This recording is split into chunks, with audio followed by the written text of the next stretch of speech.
I got the Ruger 2245 mounted with the SWR Octane 45 suppressor. It's got the 9mm end cap on the end of it. And I'm going to get back about 100 yards and you'll get to hear the bullet whiz by.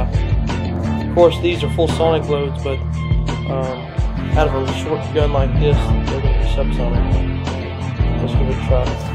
If you can see that in there or not, but oh, just chambered around. I'm going to be shooting at this right here. That's like a pile of, used to be dishwasher or dryer or whatever. I'm going to get back about 100 yards. I'm going to try this real quick. A little bit of zoom on here. As you can see, here's no zoom, and here is zoom. So you just kind of get the feel.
Yep, that's over 100 yards at that point. This right here is what I was shooting at. It's a long ass freaking shot. You could hear the bullets once they made impact veer off like that freaking ricochet noise. Basically, that was the Ruger 2245 shot suppressed.